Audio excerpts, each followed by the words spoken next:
Урматтуу мусулман бир тууганым, сиздер менен биз сираттагы өтө бир оор абал тууралуу сүйлөшүп жатабыз. Ал жерде кээ-бирки пенделер нажат таап өтүп кетет экен. Кээ-бирки пенделер сирот көпүрөсүн өтө албай дозокко түшүп, өз азабын чегип калат экен. Ушул жерден кимдер нажат таап өтүп кетет? Кимдер дозокко түшүп калат?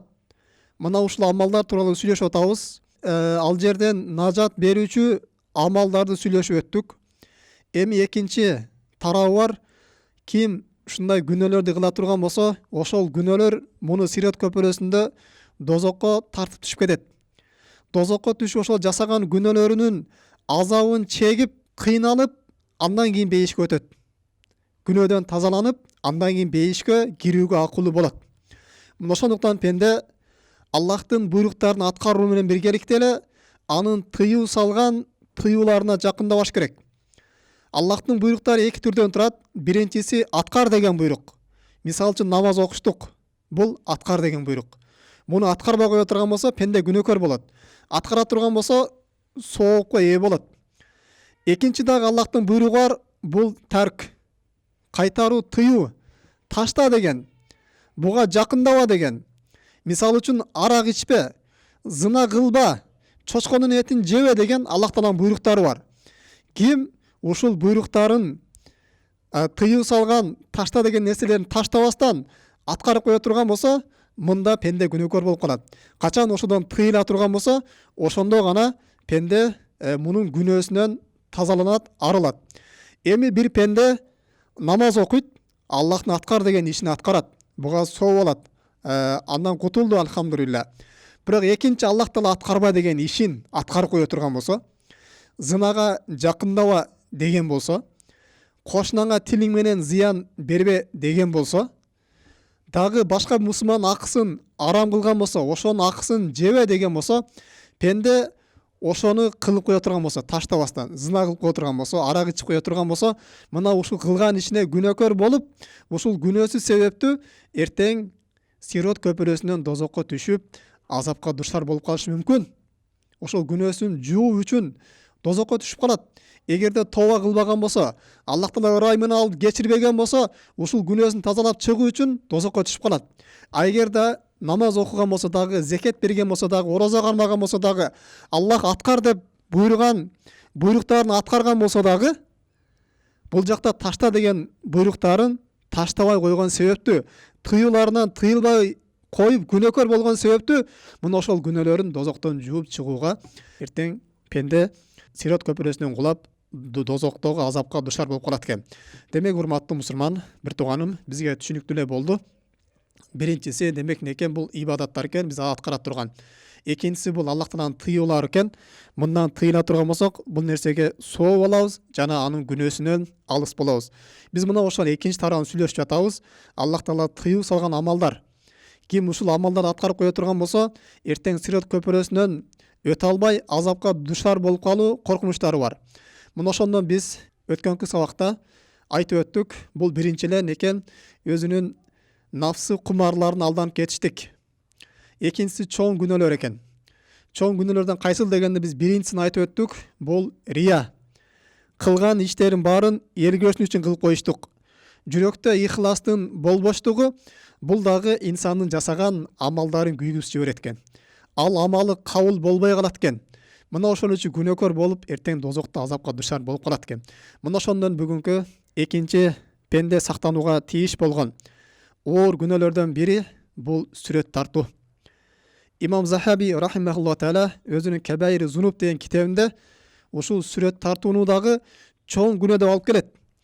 Анткени пайгамбар саллаллаху алейхи ва саллям өзүнүн хадистеринде бизге эскертип өткөн, сүрөт тартыштык, жандуу нерселердин сүрөтүн тартыштык, эч кандай муктасыз эле айкелдерди жасаштык. Бул шариятыбызда харам болуп эсептелинет, шариятыбызда оор күнөө болуп эсептелинет. Мунун далилдери пайгамбар саллаллаху алейхи ва салламдан келет. Ашаддун наси азабан яумал кияма ал-мусаввирун. Кыямат күнүндө эң каттуу азапка душар болуучулар булар сүрөтчүлөр дейт. Жандуу нерселердин сүрөтүн тарткандар деп пайгамбар саллаллаху алейхи ва саллям эскертет. Башка бир хадисте пайгамбар саллаллаху алейхи ва саллям айтат: "Инна ладина яснауна ас-сура yu'azzibuna yawmal qiyamati yuqalu lahum ahyu ma khalaqtum. Ушул сүрөт таткандар, жандуу нерселердин сүрөтүн жараткандар, эртең кыямат күндө тарткан сүрөтүңөргө жан бергиле деп азапталат. Ошол нерсеге жан бергенге чейин азапка душар болот. Алар ага жан бере албайт. Качан Аллах Таала өз ырайымын алып кечирип, же кылган иши үчүн азап толук азабын тартмайынча, ал дозоктон чыкпай азапка душар болот экен.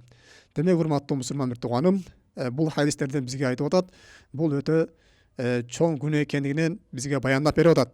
Башка бир хадисте пайгамбар саллаллаху алейхи ва саллям айтат: "Ашаддун наси азабан яумал кыяма", кыямат күнүнө каттуу азапка душар болуучулар аллазина юдахуна би халқиллахи азза ва жалла.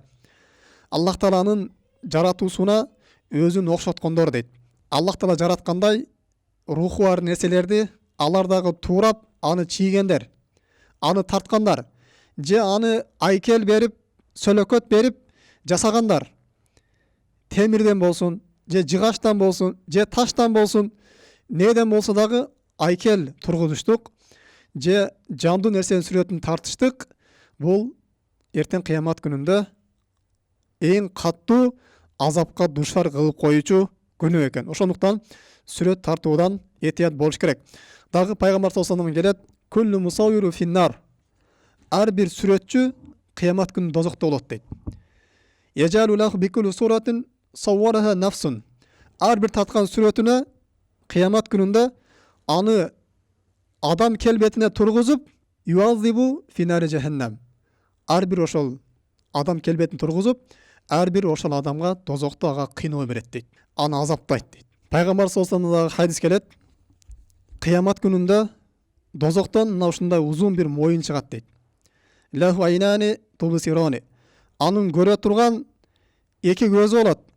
Ва узунани тасмаани, уга турган эки кулагы бар. Ва лисанун янтику, сүйлөй турган тили болот дагы, ал төмөндөгүчө айтат: инни укилту би саласатин, мен 3 түрдүү адамды өзү менен чогуу дозокко алып кирүүгө буйрулдум дейт. Биринчиси бикулли мен да'a ма Аллах илахан ахар, ар бир Аллах Таалага шерик кошкон пендени, шерик кылган адамды. Экинчиси бикулли жаббарин анид, акыйкатты билип туруп, ага текебердик кылып кабыл албаган дейт. Үчүнчүсү бил мусаввирин, сүрөтчүлөрдү дейт. Жандуу нерселердин сүрөтүн тарткандарды мен дозокко өзүмөн чогуу алып кирип азаптоого мен буйрулдум деп, дозоктон мына ушундай бир коркунучтуу моюн чыгып, алар дозокко алып кирип кетет дейт. Демек, урматтуу мусулман бир тууганым, биз сүрөт тартуудан этият болушубуз керек. Эми дагы урматтуу мусулман бир тууганым, кээ бирки фикый эрежелерге көңүл бөлүп кое турган болсок, биринчи бул жандуу нерселер тартыштык шариятыбызда иттифакон харам. Бардык алымдар бир сөздөн айткан: адамдын сүрөтү болсун, же жаныбарлардын сүрөтү болсун, муну тартыштык арам. Эч бир муктасыз эле тартыштык. Экинчиси, ичинде жашоосу бар нерселер. Мисалы үчүн бак дарактарды тарткан. Буда алымдар талаш маселени айтышат. Жакшысы муну да тартпай койгон жакшы. Бирок тарта турган болсо буга эч кандай күнөөкөр болбойт. Үчүнчүсү бул жамадат дейт, жансыз нерселер. Мисалы үчүн тоо, таш, ушундай нерселер. Буларды тарткан шариятта тыюу жок, тартса болот, бул урсат. Төртүнчүсү бул адам жасаган нерселер. Мисалы үчүн машина, же үй, же телефон, же устол, ушундай нерселер. Буларды тарткандагы шариятыбыз урсат берет, мында эч кандай тыюу жок. Эми бүгүнкү күндө бул телефондорго түштүк, же жанагы фото сүрөткө тартыштыктын өкүмү кандай дегенде, алымдар мында дагы талаш маселе айткан. Бул жерде туура маселеси, тартса эч кандай зыяны жок, бирок тартпай койгон жакшыраак деп айтышат. Эч кандай муктасыз эле, зарылсыздык эле муну ашыкча эле тартып бериштик. Бул инсандын таквачылыгын жогото турган маселе. Инсанды бир шек күмөнгө, бир күнөөгө алып барып коюучу маселе болуп эсептелинет. Албетте, эгерде ушул арам нерсе болбой турган болсо, бирок арам боло турган болсо, кыздар өзүнүн аврат жерин көргөзүп түшө турган болсо, же эркектер аврат жерин көргөзүп түшө турган болсо, же адамдардын ортосунда бузукулук тарата турган сүрөттөр боло турган болсо, албетте бул сүрөттөрдү тартып интернет жебелерине коюштук харам болуп эсептелинет экен. Умуман айтканда, сүрөт тартуудан алыс болгон жакшы, эч кандай зарылдык болбой турган болсо. Ал эми документтерге түшүш үчүн сүрөткө зарыл боло турган болсо, анда бул жерде эч кандай зыяны жок болуп эсептелинет. Андан кийинки дагы чоң күнөөлөрдөн сактанууга зарыл болгон. Бул ат-такаллуму би калами би сахтиллахи азза ва жалла. Аллах Тааланын каарын келтире турган сөздөрдү сүйлөп коюштук дейт. Пайгамбар саллаллаху алейхи келет, Абу Хурайра айтты, пайгамбар саллаллаху алейхи айтат: "Иннал абда ла ятакалламу би калиматин мин ридваниллахи." Пенде ушундай сөз сүйлөп коет Аллахтын разычылыгына дейт. Ла ялқалаха балан, аны өзү дагы билбейт. Ярфахуллаху биха даражат. Ошол себептен Аллах бул пенденин даражасын бейиштен көтөрүп коет. Ва иннал абда ла ятакалламу би калиматин мин сахтиллахи ла ялқалаха балан. Дагы бир пенде бар, ушундай сөз сүйлөйт, Аллах Тааланын каарын келтирүүчү сөз сүйлөп коет. Аны өзү дагы билбей калат. Яхви биха фи жаханнам. Ушу сүйлөгөн сөзү үчүн дозокко түшүп кетет деп пайгамбар саллаллаху алейхи айтат. Урматтуу мусулман бир тууганым, шариятыбызда арам кылган сөздөрдөн сактануу керек. Бул тил дагы Аллах Таала берген чоң неемат. Тил менен көп соопторго жетишсеңиз болот. Куран окуп, тасбих айтып, адамдарга жакшылыкты үйрөтүп, адамдарга даават кылып, элдерге таалим берип, илим үйрөтүп, башка бирөөлөрдүн бир жардамына иштесеңиз болот. Мында чоң соопко ээ болосуз. Экинчи дагы тарабы бар, бул тилдин бир балелери бар. Дене аткарбаган нерсени тил аткарып коет. Дене менен аткарып жеңилирээк күнөөгө батышыңыз мүмкүн, бирок тил менен андан да оорураак күнөөлөргө түшүп каласыз. Мына ошодон Аллах Тааланын каарын келтире турган сөздөр. Мисалы үчүн динди маскалдаштык, бирөөнүн абыройуна сөз кетирүү, адамдарды гыйбат кылыштык, ушак кылыштык, кошуналарга тил менен зыян бериштик, шариятта илими болбогон нерседен сүйлөштүк, өзү билбеген фатваларды чыгарыштык, пайгамбарыбыз айтпаган сөздү айтты деп жана башка ушундай Аллах Тааланын каары келе турган, пенделердин абыройун ача турган, пенделердин ортосунда уруш жанжал чыгара турган, бириндикти жогото турган ар кандай жала сөздөрдү, ар кандай токулма сөздөрдү элдерге жайылтып сүйлөп жүрүштүк. Бул Аллах Тааланын каарын келтирет. Эртең кыямат күнүндө ушул сүйлөгөн сөзү үчүн дагы пенде эсеп кысапка алынып, дозокко душар болуп калышы мүмкүн. Бул шариятыбызда чоң күнөө болуп эсептелинет. Мындан пенде сактаныш керек. Пайгамбар саллаллаху алейхи Муазга айтат: "Э Муаз, мен сага өтө бир улуу иш жөнүн үйрөтүп койбоймунбу?" дейт. Ошондо Муаз "Бала я Расулуллах" дегенде, фахада билисанихи, пайгамбарыбыз тилин кармап туруп, "Кафф алейка хаза", мына ушул тилиңди тыйгының дейт. Факульту дейт.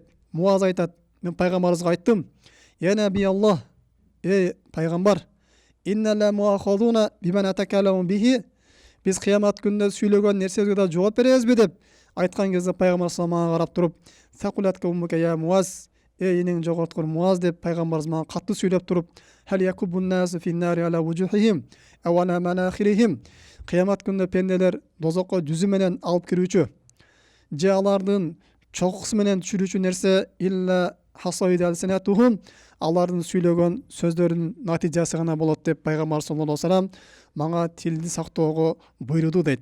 Демек, урматтуу мусулман бир тууганым, биз тилибизди сакташыбыз керек, тилибизге бекем болушубуз керек. Сүйлөгөн кезде ар бир нерсеге маани беришибиз керек. Бул шариятта Аллахтан ыраазы кылабы же Аллахтан каары келеби? Мунун баарын биз таразалап, ойлонуп, андан кийин сүйлөшүбүз керек. Жана ошондой эле колубуздан келсе ар бир күнү кайсы сөздөн Аллах ыраазы болот, кайсы сөздөн Аллахтын каары келет деген эрежени коюп, сөздөрдү бөлүп алып, мына ошонун негизинде тилди сактап жүрүш керек. Мына ошо менен бүгүнкү сабагыбызды жыйынтыктайбыз. Субханакаллахумма бихамдик, ашхаду ан ла илаха илля анта, астагфирука ва атубу илейк. Ассаламу алейкум ва рахматуллахи ва баракатуху.